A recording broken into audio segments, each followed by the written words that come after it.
Oke, kita mulai aja ya. Bismillahirrahmanirrahim. Assalamualaikum warahmatullahi wabarakatuh. Ya, ini ada 85 ya. 85.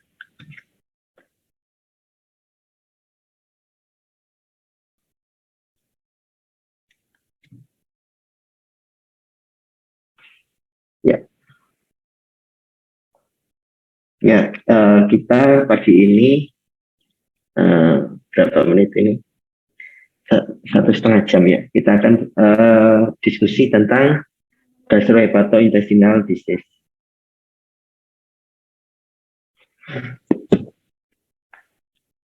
Ya. Suara saya cukup jelas kan? Cukup jelas ya? Jelas, dokter. Jelas, dokter. Jelas, ya. Untuk semester 4 saya rasa sudah mendapat dasar-dasar ya, dari ilmu kedokteran, dan ini sedang berusaha untuk aplikasi secara klinisnya. Ini saya perlu melakukan overview karena takutnya sering kadang kelewatan. Kita sudah menetapkan tujuan atau kompetensi yang harus dikuasai, kadang kelewatan, tidak diberikan. Ya, nanti kalau ternyata belum diberikan pada saat kuliah dan ternyata itu masuk kompetensi Anda, maka harus belajar. Ini saya singgung garis besar secara umum saja. Ya, bismillahirrahmanirrahim. Kita mulai kuliah tentang overview gastrohepatointestinal disease. Ya, bagi ya yang belum kenal saya di Rumah Sakit UNS, spesialis penyakit dalam ya. Rumah saya di sebelah Rumah Sakit UNS di Gleco. Saya di pendidikan di UNS semua ya, baik profesi, spesialis, ataupun magister ya. Dan sekarang saya mengampu di pelayanan dokter penyakit dalam dan penelitian di Rumah Sakit UNS. Asli dari Kebumen ya, SMA-nya di Purworejo, mungkin ada yang sama. Ya. Ya, kalau kita bilang gastrohepatointestinal disease itu merupakan penyakit yang cukup kompleks ya. Dan kumpulan penyakit ini salah satu penyakit yang membawa pasien ke dokter. Ya, jadi kalian harus menguasai penyakit ini karena blok ini merupakan salah satu blok yang akan banyak pasiennya didapatkan. Ya. Mulai dari mulut, liver, lambung, sampai usus dan rektum. Ya, topik utama tentu saja JIT track ya, dibagi dua, atas dan bawah. Dan yang kedua adalah hati. Ini saya screenshot kompetensi berdasarkan standar kompetensi dokter Indonesia 2012. Sebenarnya ada 2019, tetapi belum dipakai di UNS dan belum divalidasi oleh konsil ya. Ya, ada beberapa perbedaan. Misalnya kalau hepatitis B itu kalau tidak salah jadi 4 ya. Ya, karena itu ya kerjasama sama BPJS. BPJS tahu, oh hepatitis B nanti pengobatan 2 tahun. Dokter umum harus kompetensi 4 biar bisa rujuk balik. Nah, seperti itu. Tapi ini sementara masih pakai 2012. Nanti juga kalian akan dipakai di UKM PPD ya. Ini yang biasanya yang keluarkan yang 4A ya. Walaupun kadang kompetensi 2 atau 3 tetap bisa keluar. Walaupun kompetensi 2 hanya cukup mengenal, kompetensi 3 menangani kegawatan, sedangkan kompetensi 4 paripurna. Kalau hati ini, hati dan kandung empedu kompetensi dokter bisa kalian lihat. Hepatitis A, B, C, abses hati, fatty liver, sirosis, gagal hati, ya. Kemudian di empedu ada radang empedu, batu empedu, hidrop bandung empedu, atrisia biliaris, dan pankreatitis. Ya. Nanti soal dari yang saya kuliahkan. Ya, saya belum bikin soal ini. Biasanya saya sudah bikin soal. Kebetulan ini mendadak. Ada banyak agenda, jadi belum bisa bikin soal. Ya, hepatitis. Hepatitis itu inflamasi itu radang itu kerusakan ya, karena ada radang terjadi kerusakan ya. Jadi virus hepatitis itu dia bisa bersembunyi di dalam hati. Karena dia bersembunyi di dalam hati, sistem kekebalan tubuh akan mengenal dan berusaha menghancurkan virus itu. Ketika dihancurkan, maka terjadi radang dan kerusakan hati. Tandanya apa? SGPT meningkat, berarti akut karena SGPT ada di sitoplasma. Sedangkan SGOT bisa meningkat juga kalau kronik karena SGOT cenderung di inti sel ya. Ya ada 5 sebenarnya, tetapi kalau dokter umum cukup 3 ya. Yang kompetensi 4 itu hepatitis A. Hepatitis A apa? Kasnya. Kasnya itu dia sembuh sendiri dengan sempurna ya. Dan dia fekal oral, jadi bisa ditelusuri. Kenapa bisa? Berarti ada yang menularkan dan di situ ada wabah. Yang ketularan nggak hanya satu ya. Ya, intinya kalau virus infection entah apapun itu akan menimbulkan kekebalan seumur hidup. Ya kalau sudah sembuh berarti kebal. Hepatitis B ya. Kalau hepatitis A tata laksana suportif ya, sesuai keluhan saja sama vitamin. Kalau hepatitis B ini lebih spesifik ya, karena sistem kekebalan tubuh terjadi 4 hal. Ya. Ketika terjadi hepatitis, akan timbul sistem kekebalan tubuh. Hepatitis B bisa kronis, bisa akut. Ya. Jadi kalau kita bilang hepatitis B, itu 100 kali lebih menular dibandingkan HIV. Ya. Tetapi ternyata dari 100 orang yang terinfeksi hepatitis B, 90% 90 orang sembuh. Hanya 10% yang kronis. Lalu 10 orang yang kronis itu, dia sebagian besar memang bisa timbul kanker atau penyakit hati kronis yang bikin kematiannya. Ya, tapi kalau kena keringat bisa ketularan. Hepatitis C, ini mirip hepatitis B, cuma sistem kekebalan tubuhnya berbeda. Jadi kalau hepatitis B kita mengobati, kita harus menunggu aktivasi sistem kekebalan tubuh dari inang. Biasanya cut off-nya usia 30 tahun. Kalau belum aktif, ya nggak bisa diterapi karena nanti malah resisten. Beda kalau hepatitis C, baru ditemukan obat baru, sekarang program nasional. Jadi 3 bulan pengobatan sembuh total ya. Hanya obatnya mahal, tetapi sementara masih ditanggung kementerian. Jadi ini memang program eradikasi terhadap hepatitis C. Ya, kompetensi lainnya abses liver amuba. Sebenarnya abses liver ada dua, pyogenik sama amuba, tetapi yang sering itu memang yang amuba ya. Warnanya temuli ya. Biasanya sebabnya kenapa? Karena ada disentri amuba. Disentri amuba berarti apa? Diare lendirnya banyak ya.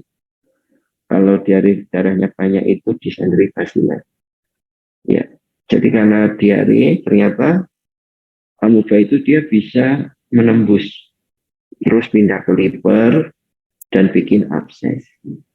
Obatnya apa? Metronidazole kalau yang amuba. Ya. Kemudian perlemakan hati. Wah ini juga sering ya. Jadi kalau orang diabetes gemuk, mual-mual, belum tentu itu gastritis ya. Ternyata ketika hati membesar, maka kapsula hati akan menekan lambung sehingga menimbulkan mual, terasa penuh dan kembung ya. Dan kalau dia gemuk, lemaknya banyak, hampir pasti dia fatty liver ya. Ya kalau kita periksa orang gemuk, itu kemungkinan besar fatty liver ini. Coba USG ya Bu, ternyata benar ibunya terus, oh ya dokternya hebat. Ya jadi hampir semua orang gemuk fatty liver. Gemuknya udah lama ya. Fatty liver lama-kelamaan bisa jadi sirosis, bisa jadi kanker ya. Kalau udah sirosis atau kanker jadi varises, berbahaya juga ya. Ya karena ada sel-sel lemak membuat masuk ke dalam sel hati dan menyebabkan aktivasi dari sel stelat. Sel stelat ini yang menyebabkan peningkatan produksi fibrosis pada liver. Penyebabnya ada dua, alkohol sama non-alkohol ya. Secara teori alkohol itu walaupun jumlahnya sedikit bikin steatosis hepatitis ya, atau alkoholik liver disease ya, karena dia memang mengganggu ya itu metabolisme metanol ya. Jadi jangan sekali-kali minum alkohol. Ya.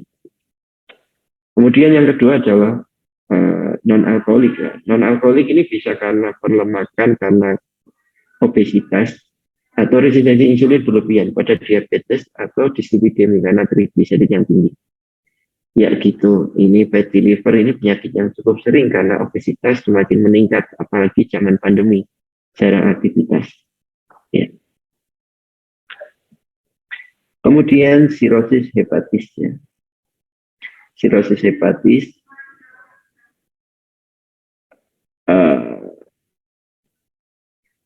ini jadi sel-sel hatinya itu mati digantikan jaringan fibrotik. Namanya jaringan fibrotik tentu tidak bisa berfungsi dengan baik. Sehingga jika jaringan fibrotiknya tinggi, maka fungsi hati menurun ya. Jadi kalau sirosis hepatik ada dua hal. Yang pertama penurunan fungsi hati. Fungsi hati untuk apa saja sih? Produksi ya. Produksi misalnya apa? Albumin, berarti di albuminnya rendah. Trombopoietin, berarti nanti trombositnya rendah. Terus, jadi dia produksi vitamin K, dependen koagulopati, koagulan ya. Jadi faktor pembekuan dependen vitamin K, faktor 2, 5, 7, 9 itu dibentuk oleh liver. Jadi dia nanti ada pemanjangan APTT ya. Kemudian fungsi apa lagi? Produksi lainnya apa? Glukosa, dia cenderung hipoglikemi. Fungsi metabolisme atau detoksifikasi misalnya apa? Estrogen. Estrogennya harusnya didetoksifikasi di hati menjadi estriol dan estradiol. Kalau sirosis nggak bisa karena sel hatinya rusak. Jadi jaringan fibrotik ya. Jadi estrogennya tinggi. Jalannya apa? Estrogen itu bikin vasodilatasi arteri. Jadi kalau wanita sedang menstruasi itu kan tampak kemerahan pipinya, ya. Mirip-mirip ya. Jadi ada palmar erythema, ginekomastia, atrofi testis, atau spider nevi. Ya, spider nevi sama palmar erythema ini karena fungsi estrogen itu bikin vasodilatasi arteri ya. Ya sama ya, vasodilatasi bikin kemerahan di kulit, atau kalau wanita kalau menstruasi pusing ya karena vasodilatasi di otak. Yaitu. Nah, yang kedua selain fungsi hati terganggu adalah Karena sirosis, dia jadi fibrosis. Nah, fibrosis itu mengecil. Karena dia mengecil, padahal vena porta berjalan lewat tengah-tengah hati. Vena portanya jadi menyempit, akhirnya kongestin. Terjadi hipertensi portal. Ya. Normalnya di bawah 11, kalau hipertensi portal di atas itu ya. Dilatasi dari vena porta. Ya. Lama-kelamaan bisa terjadi apa? Bisa terjadi uh, istilahnya varises esophagus ya. Kalau ada kongesti selain varises pasti ada kongesti di tempat lain ya. Misalnya vena lienalis jadi melebar ya. Jadi splenomegali atau vena hemoroid jadi hemoroidnya membesar atau pecah. Atau vena kolateral jadi asites ya. Ya itu, jadi kita kadang kalau berpikir pakai logika ya. Ya selain fungsi lainnya seperti fungsi ekresi bilirubin terganggu karena mengkerut ya fibrosis, jalur dari bilirubin itu sejajar dengan vena porta. Jadi vena porta tertekan, bilirubin tertekan. Jadi bilirubinnya meningkat. Itu contohnya. Penyebabnya banyak ya. Paling sering hepatitis B atau C ya. Kalau hepatitis C, kalau hepatitis B tadi kan 10% yang kronis, kalau hepatitis C itu 80% kronis. Jadi lebih berbahaya hepatitis C sebenarnya. Ya, penyebabnya jarang autoimun hepatitis. Kapan curiga autoimun? Ya, kalau wanita masih muda kok sakit liver. Kalau sakit hati ya mungkin karena masalah lainnya. Sakit liver beda ya. Sakit liver sama sakit hati. Ya, primary biliary cholangitis sama primary sclerosing cholangitis ini autoimun juga ya. Ya, atau penyakit genetik ya, Wilson, hemochromatosis ya. Atau ada lagi ya, gagal jantung kanan. Gagal jantung kanan itu kongesti, akhirnya livernya membengkak, hepatomegali. Ya. Ini radang empedu ya. Kalau radang empedu kita periksa pakai murpisign-nya positif. Karena ada radang, nanti kalau USG ada tampak gambaran double kontur. Ya, akan ada nyeri tekan kalau ditekan. Ya. Terapi sama ya, paling sering kan dia infeksi kita berikan antibiotik ya. Antibiotik yang dipakai antibiotik yang diekspresikan di bile ya, di empedu. Yaitu misalnya ceftriaxone atau sejenisnya. Ya, kasusnya apa? Kolesistitis, kolelitiasis, makanan berlemak. Karena fungsi dari empedu adalah untuk metabolisme lemak ya.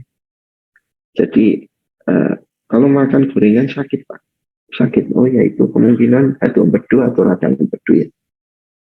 Kalau batu empedu cenderung tidak memberikan rasa nyeri kalau tidak terjadi kolesistitis ya. Ya.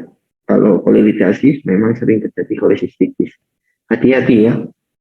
Batu itu banyak porinya. Jadi kalau ada infeksi, pori-porinya itu akan menjadi tempat infeksi dari tempat bersembunyi dari kuman. Sehingga penyembuhannya lebih lama. Ya.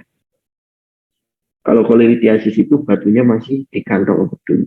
Tapi kalau koledokolitiasis itu batunya sudah di salurannya. Jadi lebih berbahaya yang koledokolitiasis karena bisa obstruksi total. Ya.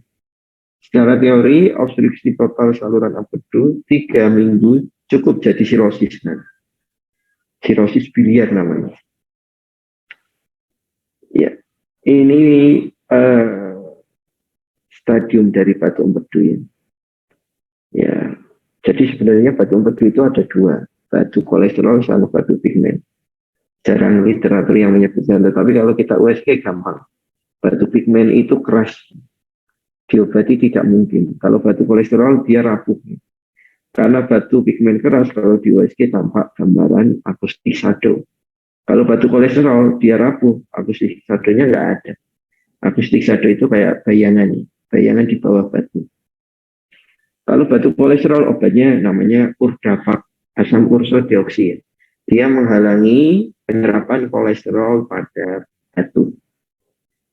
Boleh dipakai pada batu pigmen? Saya rasa tidak mungkin ya. Kalau batu pigmen ya satu-satunya cara dioperasi. Ya, uh, ini hidrovesicaphelia ya. Kalau sering kita pemeriksaan fisik, namanya ada tanda Coe-Fisher sign. Coe-Fisher sign positif, ya ini hidrovesicaphelia. Jadi Coe-Fisher sign itu tampak seperti ada massa, tetapi nanti lunak. Dan ada tanda-tanda hidrovesicaphelia. Yaitu karena apa? Sumbatan total, sehingga empedunya membesar dan nampak seperti hidrops. Ya, nyeri ya.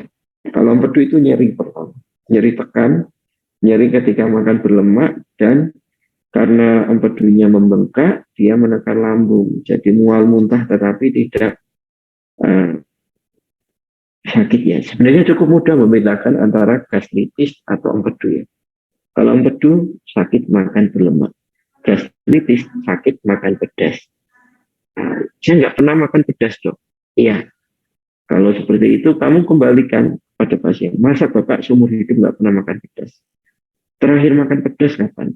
Oh 5 tahun yang lalu. Dulu sakit nggak? Dulu saya makan pedas perih. Oh ya sudah, ini gastritis. Ya, sebenarnya anamnesis mudah dan gampang. Agresif liar ini pada bayi ya. Ya, ini nanti diterangkan oleh dokter anak. Saya singgung sedikit ini, maksudnya ini masuk kompetensi dokter umum, jadi kalian harus mempelajarinya. Ya kalau nggak bisa dikeluarkan, ya berbahaya ya. Bisa balik reflux ke hati dan menyebabkan sirosis biliar karena empedu itu sangat toksik. Tetapi ya, eh, kalau operasi batu kandung empedu diambil, aman nggak? Ya aman ya, karena kandung empedu itu kayak terminal aja.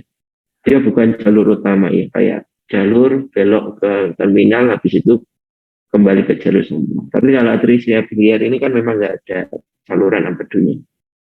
Ya pankreatitis ini sering ya. Berita duka tahun lalu ada mahasiswa yang meninggal dicurigai pankreatitis. Ya kenapa pankreatitis? Inflamasi ya. Inflamasi ini paling sering penyebabnya infeksi walaupun bisa yang lainnya. Paling sering karena trigliserid yang tinggi, bisa juga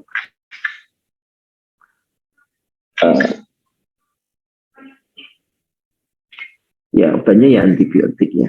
Kalau kasusnya pankreatitis sulit ya. Kadang gejalanya mirip gastritis, nyeri ulu hati, mual muntah. Nanti tanda ya, pemeriksaan yang kita dapatkan apa? Tanda kulen atau gray stain. Kulen itu ada hematom di epigastриum. Gray stain itu ada tanda kebiruan di epigastриum. Kalau ada tanda itu berarti pankreasnya sudah mau hancur. Ya berarti sudah berat ya. Pemeriksaan lain, penegakan diagnosis pakai USG, ada nanti udem pada pankreas dan pemeriksaan enzim ya, amilas dan lipase akan didapatkan peningkatan 24 jam setelah. Jadi harus 24 jam. Kalau baru 8 jam, nanti dulu dari onset gejala nunggu 24 jam baru diperiksa karena baru meningkat 24 jam. Ya, gitu. Ya, kalau kita tadi liver dulu ya. Sekarang kita masuk GIT tract ya. GIT tract ada 2 atas dan bawah. Kita mulai atas dulu ya. Ya, ini bisa dilihat ya. Ya, walaupun bibir sumbing kompetensi 2 tetap dipelajari ya. Kompetensi 2 maksudnya apa? Wajib tahu ya. Wajib tahu bisa merujuk ya. Kalau kompetensi 4 paripurna. Kalau kompetensi 3 bisa tata laksana kegawatan ya. Bedanya itu aja ya. Ya, ini cuma kandidiasis. Ini bibir sumbing ya. Bibir sumbing nanti kasusnya dibedah ya. Ya, karena genetik defek saat lahir. Ya, pengobatannya cuma operasi. Kalau mikrognatia sama ya, gangguan genetik. Jadi rahangnya kecil. Kalau makro rahangnya besar. Ya, kalau makrognathia ini karena hormon pertumbuhannya berlebihan ya, seperti gigantisme, tumor ya, growth hormonnya berlebihan. Bisa dikoreksi dengan operasi. Tapi ya memang anak sekarang itu kita nggak tahu ya, orang jualan ayam ya. Ayam itu ada namanya apa? Eh, namanya dia pakai hormon ya, pakai hormon. eh, jadi kalau sekarang sering makan KFC, ayam potong gitu, itu lama-kelamaan growth hormonnya bisa numpuk, makanya orang sekarang cenderung lebih tinggi dari zaman dahulu, walaupun mungkin gizinya juga lebih baik ya. Leukoplaskia ini yang ada ya spot keputihan ya, di kulit itu karena gangguan kulitnya ya, bisa karena merokok, kemudian penggunaan alkohol ya. Ini bisa kita bilang lesi prekanker ya. Lama-kelamaan bisa jadi kanker ya.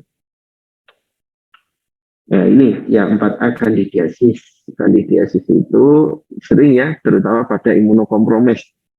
Jadi ya kita sebenarnya nggak boleh seudon ya. Tetapi kalau orang kandidiasis, wah dalam hati dokter pasti seudon. Bapak pernah seks bebas atau tidak ya? Karena dihubungkan paling sering HIV ya.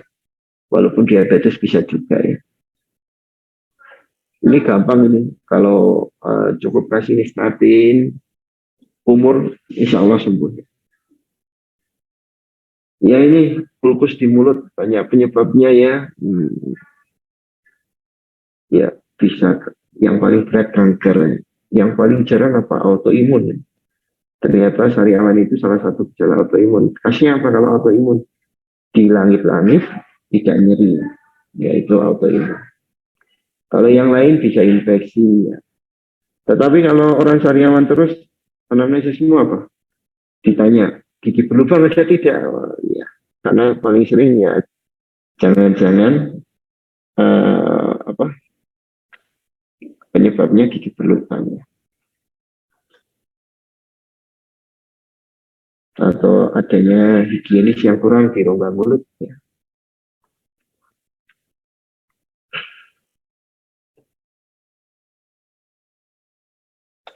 Glositis itu uh, inflamasi pada lidahnya. Ya, banyak sebabnya ya. Kalau biasanya defisiensi vitamin itu, vitamin B, ya, vitamin C, atau defisiensi besi bisa juga.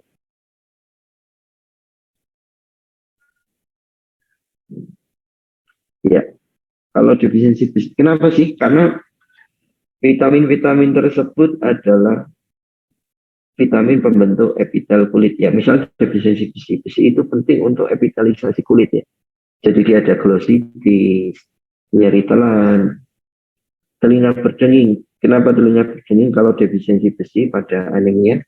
Karena ada gangguan epitalisasi di telinga tengah. Ya gitu. Jadi ini tanda malnutrisi kalau glositis cenderungnya. Jarang kalau infeksi. Angina Ludwig ya. Angina Ludwig itu bengkak pada mandibula, submandibula ya. Ya paling sering ya ada infeksi di sekitar itu ya. Obat-obat tergantung penyebabnya.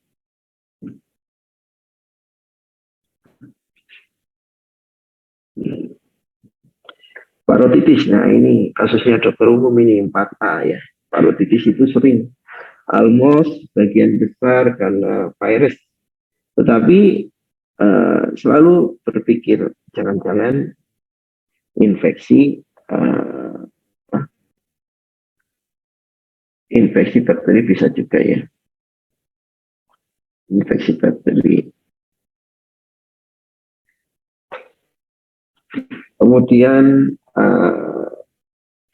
ada namanya Sjogren syndrome ya. Sjogren syndrome kenapa itu? Sjogren syndrome itu yang diserang kelenjar. Jadi kelenjarnya bengkak diserang autoimun ya. Rheumatoid arthritis karena Sjogren syndrome itu teman karib sama rheumatoid arthritis. Jadi kalau rheumatoid arthritis biasanya Sjogren syndrome juga. Ada autoimun yang menyerang kelenjar parotis. sama seperti sistemik lupus eritematosus ya. Ya, sama jadi kelenjar parotisnya di sebelah. Sarkoidosis juga ya. Jadi apa? Nyeri, pembesaran kelenjar, demam ya. Kalau ada mulut kering karena fungsi kelenjar parotis terganggu. Jadi kadang pasien itu kita tanya, oh, jangan langsung pada keluhan utama. Oh, mulutnya kering ya Pak. Oh iya, demam ya. Oh iya, parotitis. Ya kalau karies itu banyak ya. Tapi sebenarnya intinya di sini kita jadi dokter bukan mengobati karena karies kan dokter gigi ya. Kita cenderung cari etiologinya. Apakah pola makan, apakah kondisi gigi yang tidak teratur, atau asam lambung naik, ya bisa juga ya korosi, atau hal yang lainnya. Jadi kita identifikasi penyebab ya. Kita cenderung pemikir ya. Yang kita turun ke esofagus. Esofagus itu dari atresia, atalasia, korosi, varisa, struktur, reflux esofagitis. Ini yang dokter umum tidak ada yang 4A, tapi ya cukup tahu ya. Saya takutnya nanti kalau tidak saya jelaskan di sesi selanjutnya tidak dijelaskan malah tidak tahu sama sekali. Padahal kompetensi karena tergantung di standar kompetensi dokter Indonesia. Atresia ini apa? Bayi baru lahir nggak bisa minum, ya. Muntah terus, wah kasihan ya. Baru lahir harus dioperasi segera. Ya, ya ini kasusnya jarang. Semoga jarang kasihan bayi ini. Akalasia apa? Akalasia itu esofagus bagian bawah nggak bisa kontraksi ya. Atau ya nanti kalau dilakukan pemeriksaan penunjang namanya bariomeal. Jadi ada namanya nail mouse ya, buntut dari tikusnya. Kalau di barium itu atasnya lebar, ke bawah sempit ya, karena nggak bisa kontraksi, nggak bisa relaksasi ya. Ya, sehingga tidak bisa menelan makanan, jadi muntah-muntah. Ya, jadi ini sering juga ya kasusnya. Jadi muntah-muntah belum tentu gangguan dari asam lambung. Ya. Kalau dari kecil udah akalasia, sebaiknya memang endoskopi. Korosif, kasus korosif pada esofagus sering ya. Iya, karena orang itu kurang pintar ya. Mau bunuh diri kok minumnya postek atau zat kimia. Kalau bunuh diri tinggal terjun ya. Minggu kemarin saya juga dapat minum alat pel ya. Apa itu mereknya? Dikiranya langsung mati, ternyata malah jadi kesakitan. Kenapa? Karena organ itu korosi. Yang perlu diperhatikan apa? Kalau lambung itu ada namanya mukosa pelindung ya. Yang ini dipengaruhi prostaglandin dan mukosa pelindung ini kalau pagi kita pakai NSAID jadi tipis. Kalau esofagus nggak ada ya, nggak ada mukosa pelindungnya. Jadi kalau ada korosi ya hancur itu esofagusnya. Jadi sikatrik ya. Bisa terjadi baret esofagus, bisa jadi kanker. Ya, varises esofagus. Secara umum penyebabnya hipertensi portal ya. Ada 3 penyebab besar yaitu sirosis hepatis, sindrom Banti, dan sindrom Buchiari ya. Yaitu pelebaran vena. Biasanya kongesti. Kalau membesar, kongesti lama-kelamaan bisa pecah. Karena varises, jadi sirkulasi darahnya banyak yang disirkulasi splanik ya. Lama-kelamaan bengkak, lama-kelamaan kongesti, lama-kelamaan pecah. Jadi harus dilakukan istilahnya apa? Ligasi atau sklerosis. Obatnya apa? Obatnya ya menghilangkan hipertensi portal. Paling sering dipakai itu ya transplantasi hati atau kita pakai TIPS, trans intraartery portosistemik ya. Jadi dari vena sebelum vena porta disambungkan ke vena cava inferior, yaitu sudah sering dilakukan. Ini ruptur esofagus paling sering karena endoskopi ya. Ini ada di standar kalian, jadi saya lampirkan juga ya. Jarang di dokter umum, seringnya di spesialis. Endoskopi terus ternyata lemah jadi ruptur ya. Jarang yang tiba-tiba ruptur ya. Akalesia sering ruptur. Kenapa? Karena akalesia kita pakai balon. Kita pakai balon untuk melebarkan skop dari endoskopinya, melebarkan akalasianya. Ya.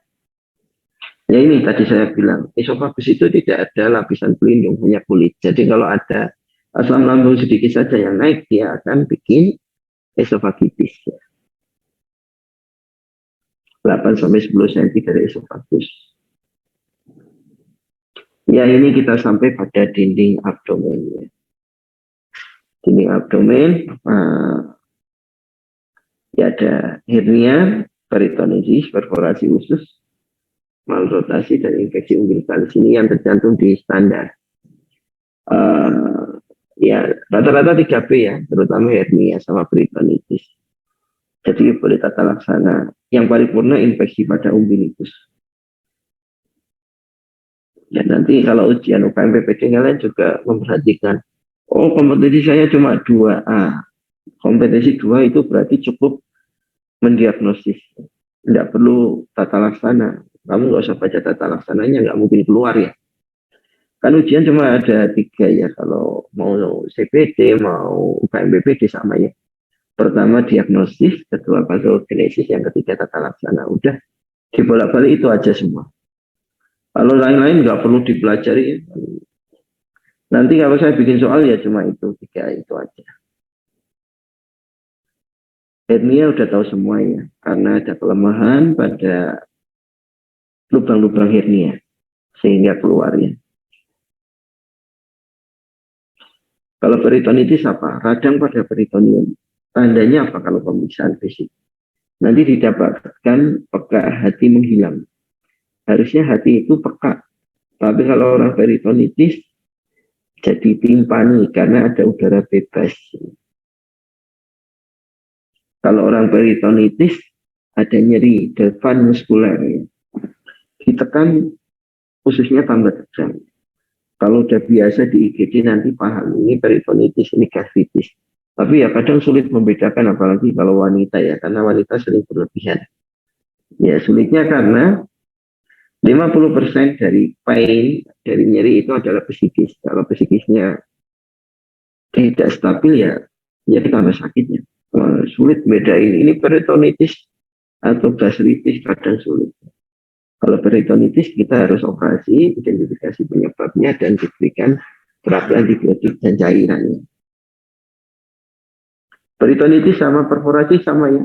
Paling sering apa? Perforasi gaster ya. Penyebabnya apa? Karena penggunaan insulin atau obat-obat yang lain. Sering sekali. Jadi kenapa esensinya ini masuk kompetensi dokter umum? Harapannya dokter umum mengenali dari depan. Oh ya ini curiga perforasi gaster. Oh ini gastritis saja. Kan tentu beda. Nanti akan dijelaskan oleh dokter bedah ya. Nah ini malrotasi intestinal ini pada anak-anak baru lahir. Ya ini nanti dokter bedah anak. Biasanya dapat ya. Jadi ususnya itu malrotasi. Paling bahaya kalau ada volvulus atau intusepsi. Kalau seperti ini kan jadi tersumbat. Jadi perlu operasi. Kalau selain ini sih aman-aman. Ompalitis, ini infeksi paling sering pada bayi baru lahir, terutama karena septic delivery, jadi persalinan yang kurang steril. Yang ompalitis infeksi pada umbilikal ini ada di kompetensi kalian. Nah ini yang uh, kasusnya mungkin sering cuma under diagnosis ya. Kalau ada kompetensinya satu itu cukup mengetahui ya, tidak perlu untuk terapi, tidak perlu untuk diagnosis. Ray syndrome. Jadi ada bengkak hati sama bengkak liver ya. Berarti ada SGPT yang meningkat dan tidak sadar karena udem cerebri. Jadi dia karena salah satu penyebabnya konsumsi aspirin. Jadi aspirin itu tidak boleh kalau usia kurang dari 3 tahun. Karena risiko Rey syndrome. Cuma kadang ada diagnosis kalau ada penurunan kesadaran kita pasti masih cari gejala yang lain. Padahal itu kadang ada konsumsi aspirin, jadi kita harus periksa juga. Ya ini sudah selanjutnya lambung dan usus halus ya. Jadi kalau habis lambung, duodenum, jejunum, ileum, baru kolon ya. Ya penyakit pada lambung dan usus halus apa saja ini ya. Wah ini punya dokter umum semua ini ya. Banyak yang 4A ya. Bedanya apa sih? Gastritis sama ulkus sama duodenitis ya. Kalau kita bilang itis itu berarti ada radang. Kalau ulkus berarti ada luka. Kalau ada radang nyeri pada seluruh perut. Kalau ulkus nyeri pada satu titik. Bedanya itu ya. Ya terus bagaimana anamnesisnya? Jadi kalau nyeri pada satu titik membaik dengan makanan. Kalau membaik berarti asam lambung yang ada di lambung mencerna makanan sehingga asam lambung tidak mengalir ke duodenum. Oh berarti ini ulkus duodenum. Kalau nyeri membaik dengan makanan, nyeri di seluruh lapang perut, oh iya berarti gastritis. Kalau nyeri memberat dengan makanan di satu titik, berarti ulkus pepticum. Ya. Ya, kalau duodenitis, nyeri di seluruh lapang perut, membaik dengan makanan. Mirip dengan gastritis. Ya, ya ini ya sudah sama ya ini penyakit mungkin 70-80% orang ke dokter itu karena gastritis. Apalagi sekarang ya obat herbal, jamu ya. Hati-hati dengan jamu obat herbal ya. Intinya gini, semua pabrik farmasi itu jika dia bisa menemukan obat original maka akan menjadi paten yang dimiliki dia selama 15 tahun. Jadi sebenarnya pabrik farmasi itu juga berlomba-lomba untuk mencari obat-obat yang baik. Oleh karena itu secara logika kalau memang benar ada obat herbal yang baik maka pasti sudah diambil oleh pabrik farmasi. Jadi kalau dok saya pengen herbal itu nggak ada bukti keamanannya Pak. Herbalnya baik, ya tapi pertama mahal, yang kedua kita nggak ada kandungannya. Dan seringnya kalau herbal sudah dicampur sama obat pereda nyeri juga. Jadi kalau habis minum itu badan enak. Lepas obat, jadi pelindung lagi ya. Itu khasnya herbal. Karena biasanya ada campuran dan campuran itu yang bikin gastritis. Campurannya dextra, prednison atau NSAID. Kalau gastroenteritis ini berarti gastro sama usus ya, berarti ada diare. Ya, logika kalau orang diare itu apa? Ada gangguan transitnya. Fungsi usus besar itu untuk menyerap air. Karena transitnya cepat, airnya belum sempat diserap. Ya, jadi cair ya kalau diare. Diare banyak penyebabnya, nanti akan dijelaskan pada bagian subgastroin juga. Ini sama tadi udah dijelaskan reflux gastroesophageus ya. Ya ini rasa tidak nyaman kita diagnosis pakai kuesioner BERT ya. Sebenarnya ada dua jenis. Yang pertama erosif esofagitis. Jadi kalau di endoskopi kelihatan ada radang. Dan ada juga yang non erosif. Di endoskopi itu normal, tetapi kalau ada keluhan. Tetapi ternyata kemajuan ya, kalau yang saya baca di kolon ya, di kolonoskopi tidak kolitis, tetapi setelah di biopsi ternyata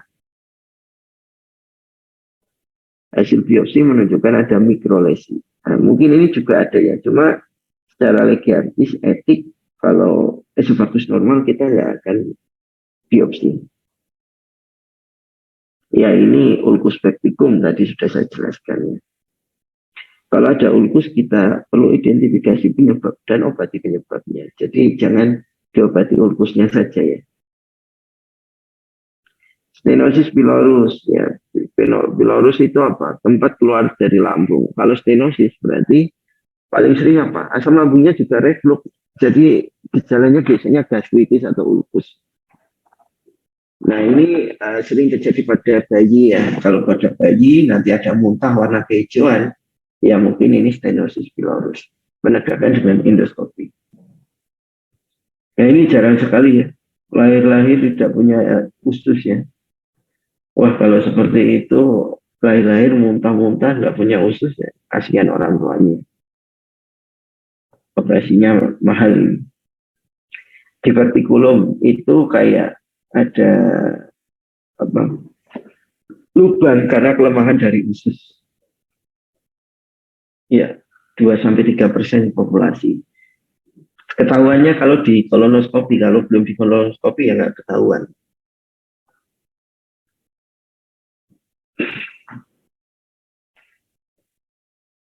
Ya, ini kasihan sekali ya, fistula berarti ada luka terbuka di umbilical kan.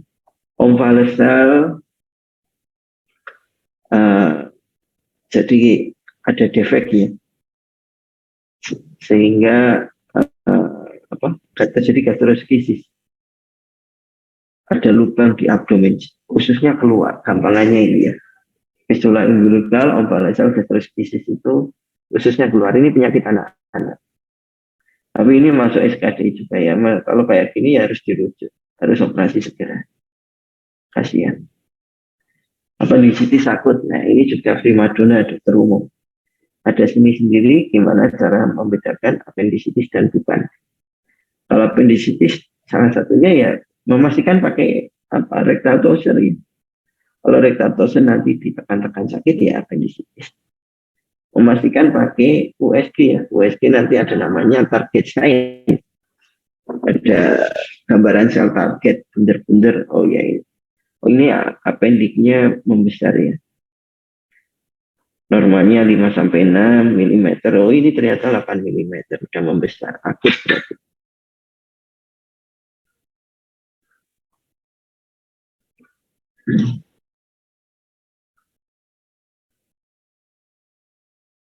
Nah ini demam tipoid ya.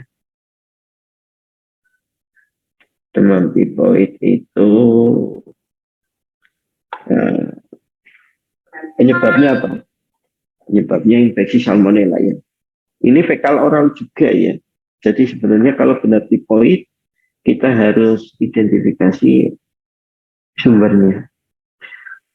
Sering jajan, iya Pak, sering makan mie ayam, oh iya. Ya sudah, saran saya kalau makan mie ayam lihat tempat cuci tangan gitu. Oh ini nggak pernah jajan, makan di rumah terus, iya. Yang masak siapa? Ibunya. Oh iya ibunya kita swab. Swab pada anus, biasanya ada salmonellanya. Karena ini fekal oral ya, bukan karena yang lain. Mungkin dia habis cebok terus masak pagi hari, ya, kan sering ya. Kadang mungkin ceboknya nggak pakai sabun, dikiranya sudah bersih, pakai air, ternyata masih ada kuman tipoid di tangannya, itu juga bisa. Ya. Tapi zaman sekarang sering cuci tangan, harusnya tipoid turun, tapi ya kenyataannya masih ada ya. Kemudian perdarahan gastrointestinal. Ya, ini banyak ini. Ini masuk juga ini kompetensi dokter umum. Ya, jadi bedanya kalau hematogenesia itu perdarahan di mana?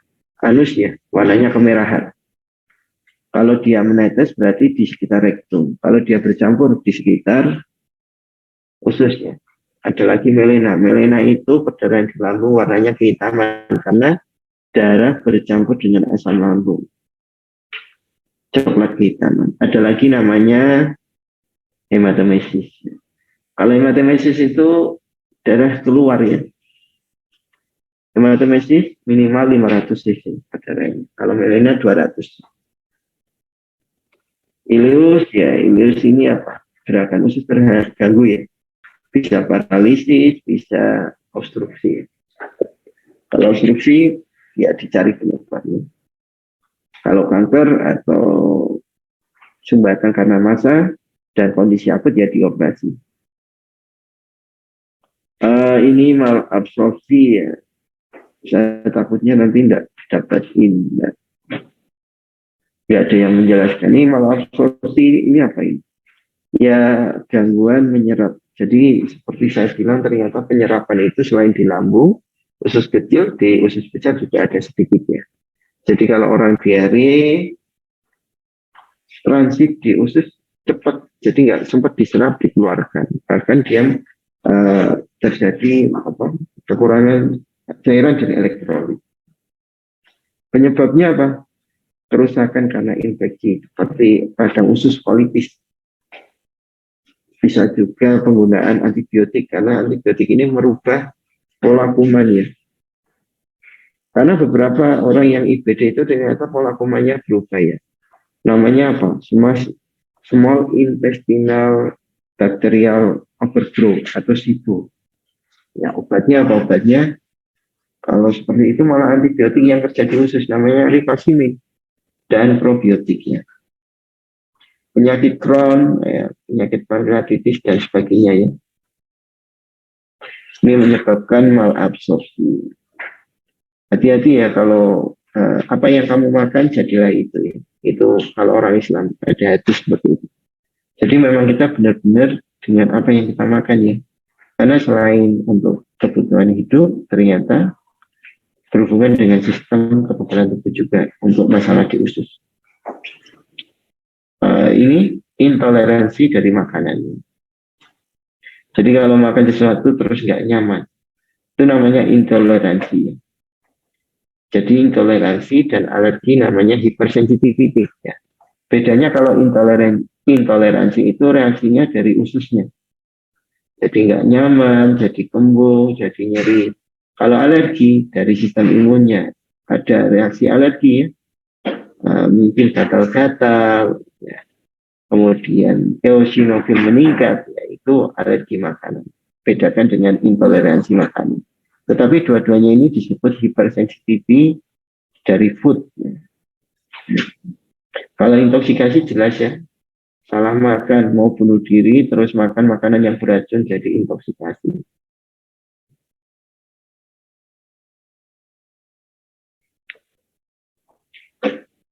Ya, terus kemudian botulism ini juga dulu di semester 1 sudah ya. Botulism itu racun pada daging ya, bikin gangguan saraf ya, bikin kematian. Ini untuk kolon, kolon ini yang kompetensi kompetensinya ini yang banyak ya, terutama disentri,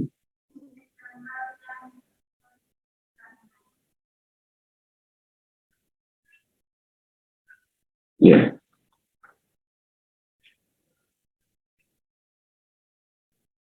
Divertikulosis tadi sudah ya, ada kantung baru pada ususnya. Karena kelemahan dari dinding usus. Biasanya sih tidak masalah. Tahunya itu kalau di endoskopi tiba-tiba ada divertikulosis ya. Tetapi kalau ada infeksi atau radang jadi divertikulitis, ini yang bikin nyeri ya.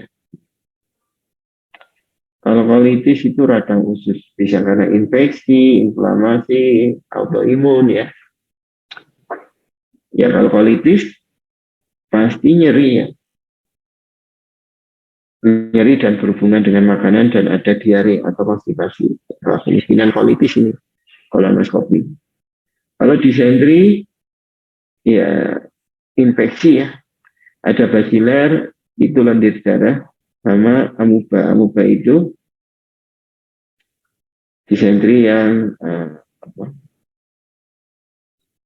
karena E. coli ya, cenderung lendirnya yang tinggi ya. Walaupun E. coli ada yang etek itu juga bisa darah.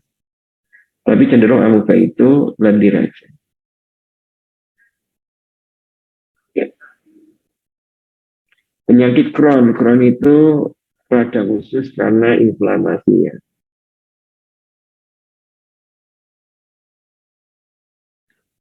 Ini adalah colitis ulceratif sama dengan Crohn. Inflamasi cenderung autoimun ya. Cuma bedanya apa? Crohn disease itu ada skip lesion. Skip lesion itu ada area usus yang normal. Kalau colitis ulceratif, dia cenderung pankolitis, semua tempat kena. Gejalanya mirip ya, kadang sulit membedakan. Diare darah lendir, penurunan berat badan, dan sebagainya. Ya ini, ada lagi namanya irritable bowel syndrome ya. Dia ada keluhan, mual, nggak nyaman perutnya, sakit. Nah, ternyata kolonoskopi normal. Kalau zaman dulu dianggap, wah ini masalah psikis saja, sehingga gangguan fungsional, gangguan gerakan. Mungkin dia kram usus, karena gerakan usus berlebihan. Tetapi ternyata beberapa itu identifikasi lebih lanjut. Yang normal-normal itu dilakukan biopsi, ternyata ada mikrolesi. Ya. Kalau IBS betul obatnya apa? Obat psikiatri ya. Ansietas diobati, depresi diobati. Ya, ini polip kolon ya. Polip kolon ini biasanya genetik ya. Polyadenomatosa familial. Tapi memang ada risiko terjadi kanker.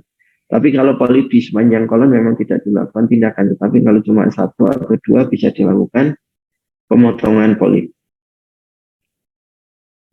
Penyakit disprung. Ini gangguan saraf. Jadi nggak bisa kontraksi. Akhirnya apa? Sembelit konstipasi. Enterocolitis nephrotic ini ada infeksi pada bayi prematur ya. Karena daya tahan tubuhnya belum baik ya. Dan infeksi pada dinding usus. Kasihan. Kalau itu usus sepsi sama invaginasi saya rasa tahu. Ada segmen usus masuk ke segmen lainnya. Ya, ini perlu operasi segera ini. Kalau atresia ini juga keturunannya. Dicari-cari nggak ada lubang anusnya. Atresia ini. Ya, proktitis apa? Proktitis itu radang pada rektum. Ya, kalau sekarang itu sering pasien proktitis pada saya itu karena apa? Sembelit ya. Karena sembelit, transit feses di usus menjadi lama. Penyerapan air meningkat sehingga feses menjadi keras. Feses yang keras menggores dinding rektum, bikin proktitis. Selain ini juga bagian dari kolitis ya. Proktitis sama kolitis saudara kandung ini. Abses perianal ya karena anus itu banyak kotorannya. Kemudian bisa timbul infeksi dan bisa timbul bisul ya. Hemoroid atau ambeien ya, ini juga cukup sering ya. Pelebaran pembuluh darah vena ya. Nah yang jadi masalah ini.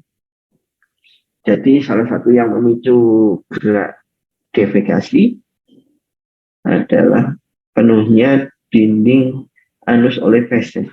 Nah kalau hemoroid diganggu nggak bisa itu. Oleh karena itu orang hemoroid cenderung sembelit.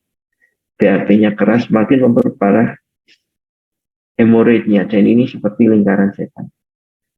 Orang hemoroid susah BAB, fesesnya keras, feses keras bikin ambeien kambuh. Fistula ani itu ada lubang pada usus nyambung ke rektum atau anus ya. Jadi nanti saya nggak BAB tapi kalau celana saya dalam bau feses, jangan-jangan ada fistula ani ya. Nah gitu. Kalau visura itu cuma ada luka-luka gorisan kecil. Ya prolap lekti itu ya gampang ya. Prolap berarti mukosa bagian luar terdorong. Mukosa bagian dalam anus terdorong keluar. Ya, ini masih ada waktu 20 menit. Silahkan diskusi, saya persilahkan.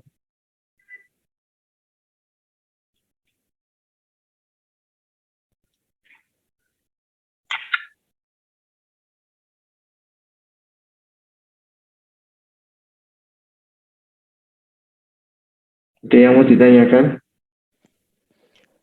Permisi Dokter Nur Hasan. Ya. Permisi dokter, saya izin bertanya. Perkenalkan saya Nathan, NIM G00191156. Mohon maaf dokter, tadi yang menunggu aktivitas imun dari inang itu hepatitis B atau hepatitis C nggih dok? Terima kasih dokter.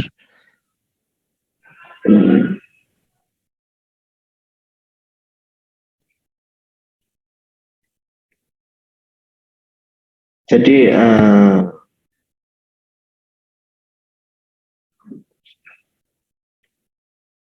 kalau hepatitis B, jadi penyembuhan hepatitis itu yang hepatitis A itu bisa sembuh sendiri. Sistem kekebalan tubuh bisa menghajar hepatitisnya. Nah, yang nggak bisa itu yang hepatitis B sama C. Perlu bantuan dari luar. Kalau hepatitis D kita berikan namanya triple terapi ya. Ya. Bisa pakai interferon, daksa, dan ribavirin. Nah itu sembuh total 3 bulan, 6 bulan. Kalau hepatitis B sampai sekarang belum ketemu obat yang efektif efisien. Ya.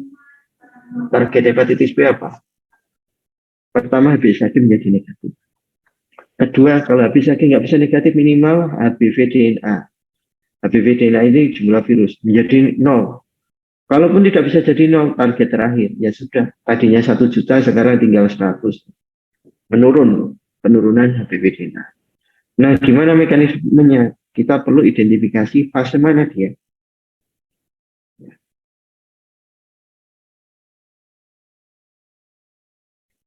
Fase mana ya?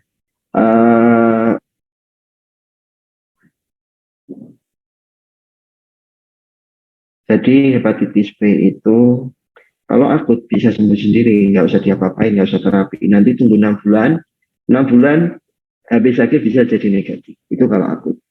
Kalau kronik,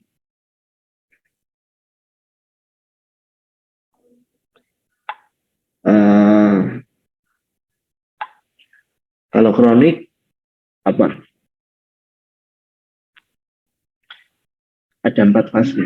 Pertama adalah imunotoleran. Imunotoleran itu virus hepatitis B-nya sangat banyak, sembunyi di dalam sel hati. Sistem kekebalan tubuh tidak mengenalinya. Kalau kita berikan obat hepatitis B, itu muspro.